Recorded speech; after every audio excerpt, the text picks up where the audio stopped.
So, on my journey to be a good professional helper, I found some books that aren't textbooks, but a good reads just helping someone to be a better professional helper. The first book I found in my group processing class. My teacher had us read one chapter from the book, and I knew I had to have it. The title is Intentional Helping by John J. Schmidt. The author is a professor and chair of a counselor in adult education department at East Carolina University. He'd been a teacher, counselor, school system director of counseling service, state coordinator of school counseling services, and university professor for more than 30 years. This book was published in 2002. So this is the book. If you could see that.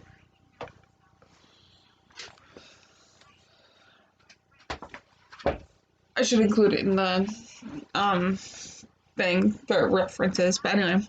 So it starts with a foreword discussing purposeful caring in professional helping relationships like a case manager. Intentional helping, a philosophy for proficient caring relationship, builds on the rich tradition of caring advocated by many other professionals such as Carl Rogers. This book has only 6 chapters that describe practical ways to create and maintain caring relationship and provides a series of questions and ideas to encourage the reader's reflection about personal and professional function. I decided to help myself. I'm going to make a video on each chapter and my thoughts on it. This book seemed like a valuable resource among the many books recommended to me.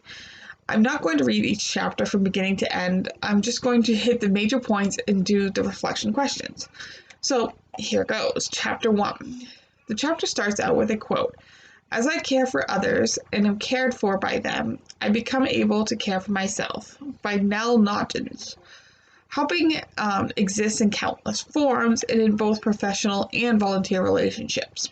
In all instances, what is fundamentally important includes not only what skills, techniques, or knowledge we bring to the relationship, but also the willingness we demonstrate to reach out and care about others.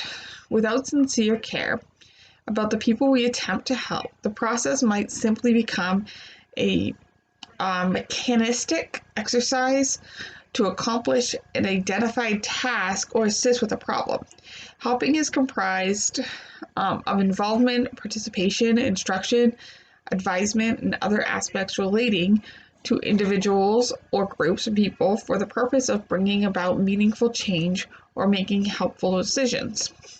In professional helping relationships, counselors, nurses, social workers, and others use their knowledge, skills, and techniques to assist students, clients, and patients in solving problems, making decisions, maintaining a helpful lifestyle, and reaching other life goals. In this chapter, they explore the condition of caring as an essential part of a helper's philosophy.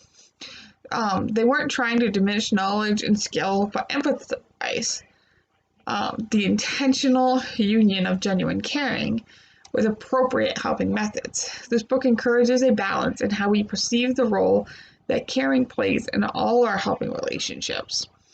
The characteristics of a successful helping relationships are interdependent. Therefore, caring and other human conditions are intertwined with our skill and knowledge, enabling us to forge a beneficial direction and worthwhile purpose in our helping relationship.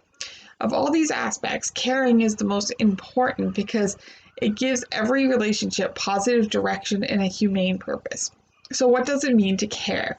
We demonstrate caring for others by the countless ways that we show regard and concern toward our fellow human beings and the world in which we live. As noted, helpers have the skill and knowledge to assist people. The philosophy put forth here claims that without proper care, however, their skill and knowledge may be insufficient and at times even counterproductive. Caring helpers rarely sit back and wait for people to ask for their assistance. Every day we find examples of helpers who reach out and care for others. So the first reflection says to think of a time in your life when someone helped you. Recall this event in as much detail as possible, remembering specifically what the person did that was so helpful and your feelings as the situation unfolded. What do you remember about the event and what lessons do you believe you have incorporated into your philosophy of helping? Well, most recently it would be the staff at Unlimited Solutions Clubhouse who have helped me. I tend to overthink, and when I do that, I only think about the worst things that could happen. I never focus on the positive. I thought I was going to fail my class and then I would give up and quit college. I called one of the staff members who talked to me to help me see the whole picture. They helped me make a plan, and I didn't end up failing or dropping out. In fact, I plan on graduating within this December. So what lesson I learned was, personally, I need to take on things one step at a time instead of the whole world. Professionally, I learned how I can use the technique Clubhouse used with me to help my clients. Worthno offered 5 motivational factors of caring. So the first of which is natural impulse to help others. The second motivational factor is caring in a utilitarian purpose that often underlies caring behaviors. Many helpers operate from a belief that their actions should be directed toward providing the most benefit to the largest number of people. These people continually seek to make the world a better place. The third factor is volunteerism. Volunteers have many reasons for reaching out to others and donating their time for causes, and among them is the primary motivation to give back to the community. The fourth is religious traditions that stimulates caring behavior. Lastly is a desire to care for others because the action is self-fulfilling. When we give part of ourselves to help another person, our lives are enriched and our self-concepts are enhanced. All of these motivational factors are considered when we examine the role of caring in our helping relationships. So the second reflection, ask to recall a time when you helped someone. What factors influence your willingness to help in the situation? So the most recent thing I did was make care packages for the members of the Clubhouse during COVID-19 pandemic. I would say my motivations for doing this was a little of all the motivational factors. I always had a natural impulse to help others, and in this case, I wanted to try to help the most people I could. I wanted to volunteer and give back to the Clubhouse community. This was also self-fulfilling because it made me feel good. This chapter continues by talking about the difference between empathy and caring. Empathy plays a role in establishing and maintaining successful relationships. Sometimes caring and empathy are used interchangeably, and although each is important, both have distinct meanings. So by definition, caring is the process of demonstrating concern, attention, and an inclination to help or protect someone. Empathy is a particular quality that we sometimes find in caring relationships. We define it as the quality of appreciating and understanding the perceptions of others in a way that enables us to enter their world of feelings and thinking. By demonstrating this accurate understanding, we form a unique and subjective relationship with our clients, such as intimate relationships not only challenges our clients to assess their perspectives, but might also encourage us to rethink our views about life. For this reason, we take a degree of personal and professional risk when achieving empathetic understanding in any of our relationships. As part of the caring process, we convey empathy by listening fully to our clients, attempting to understand their viewpoint, and responding appropriately to show we comprehend. As empathetic helpers, we accept what people tell us. This does not mean agreement on our part, but we listen and receive these messages without judging and introducing our own preconceived ideas. Caring as a process consists of many factors, such as knowing alternate rhythms, demonstrating patience, being honest and trustworthy, showing humility, having hope, and maintaining courage. Each of these factors plays a significant role in the helping process. As helpers, we incorporate these and other qualities into every relationship, and the degree that we are able to demonstrate these characteristics of care is proportionate to our success as helpers. In professional relationships, we acknowledge plays a role in both our general understanding of the situation and the specific skills, information, and other expertise we contribute to the process. By being patient with our clients, we allow ourselves and them to grow and develop in a reasonable span of time and in a way of their choosing. Being tolerant of people's unique characteristics, such as culture, is essential to all caring relationships. Through such tolerance, we demonstrate patience and give clients time, and space to develop in ways that enrich their lives and ours as well. Through helping relationships, we learn that being gentle with clients is a way to demonstrate our honest and trustfulness. What we say is reflected in what we do with our clients. At the same time, there is a congruence between our feelings towards clients and their issues, and our actions in helping them deal with these concerns. When we truly care for others, we trust them to maintain their independence, which includes the risk of allowing people to make mistakes. Doing for others what they are capable of doing for themselves is nurturing people to the degree that we satisfy our own insidious desires has the potential to create unhealthy dependent relationships. And my professions often tell us that we don't want the client to be dependent on us. We want them to work us out of a job. I'm going to say my professors, not professions, my professors often tell us that we want to work ourselves out of a job. And I admit, I've always liked that. Trusting relationships encourage people to develop fully while providing appropriate safeguards to ensure successful outcomes. So reflection number 2.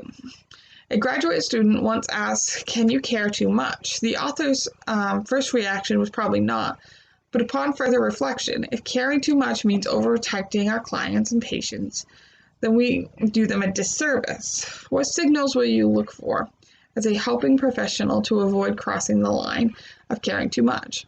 When I think about this question, I think of a book I read about intellectual disabilities. The author had a coworker who kept saying that caring for their client was like being a parent.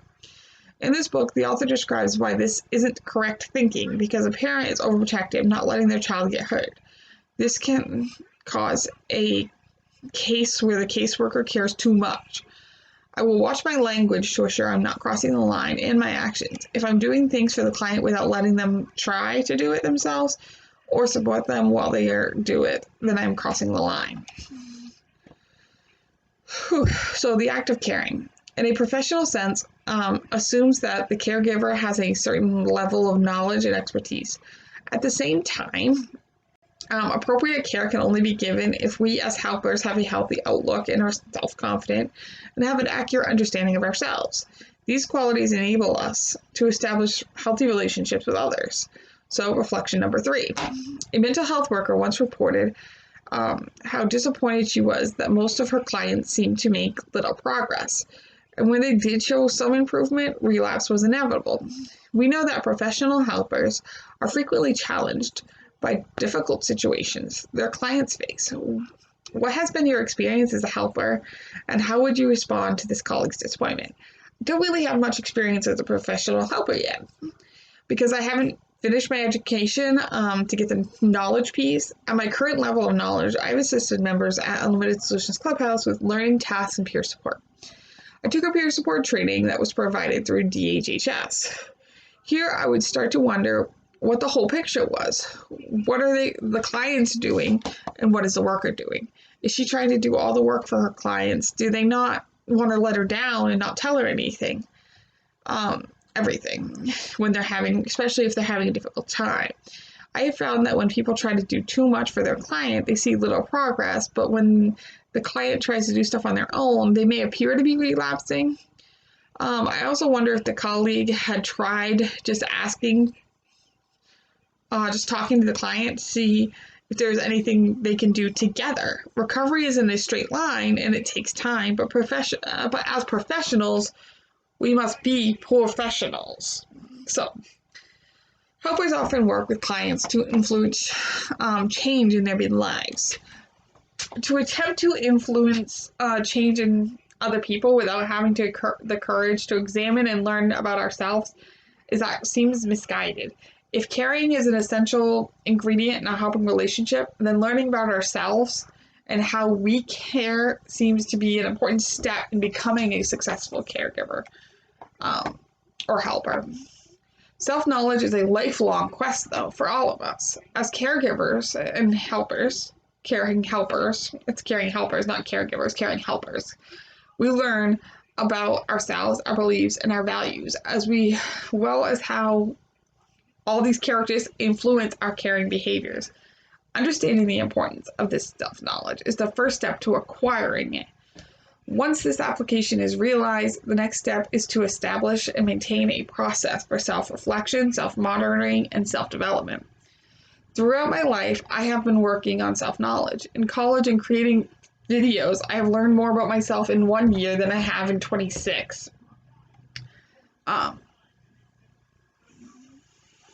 Anyway, learning about biases and prejudice show a willingness to rethink fundamental beliefs that are part of our being. So, reflection number 4. Have you ever had an experience that significantly altered beliefs that you had held your whole life? If so, reflect on the conversation and ask yourself whether you have some beliefs that restrict your ability to help people. I can't think of an experience with this that significantly altered my beliefs I had my whole life. I'm sure there will be beliefs and obstacles. I just can't think of any at this time. For an example for this, I think the most altering belief is that through other people and my own experiences this past 3 years, I've realized that even though I have self-esteem problems and stuff like that, that I am still worth a damn, and that I can still be the person I want to be. So, by improving our knowledge and skill, we build self-confidence, which is a requisite for being capable and caring helper. When we have achieved a higher level of self-understanding and appreciation, we are in a stronger position to understand and accept others. This is the next area of demonstrating our care for others, attempting to understand fully and accept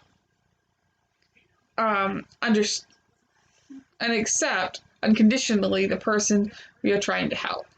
Acceptance is one of the core conditions that Carl Rogers puts forth in his person-centered approach to therapy. So reflection number 5. Remember a time in your life when you were not accepted by someone or by some group. As you recall this incident, think about the factors you might have controlled over the situation that might have altered the situation. Also think about the factors that were out of your control. So, when I was younger, I moved from Bradley, Maine to Bangor, Maine.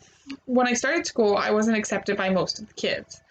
I don't remember having any real friends. They teased me a lot and it affected my self-esteem. I realize now that I am not in control of their actions, but I was in control of my actions and how I thought of myself in response to their actions. Caring helpers believe in their capabilities and have a high regard for the clients and patients that they assist. As such, their own insecurities or biases do not govern them, nor are they directed by overly possessive and guiltful wishes. Truly caring relationships are established on the firm belief that all people have an intrinsic worth and that are given an understanding and accepting relationships. All people have the potential to develop as fully functioning and healthy human beings.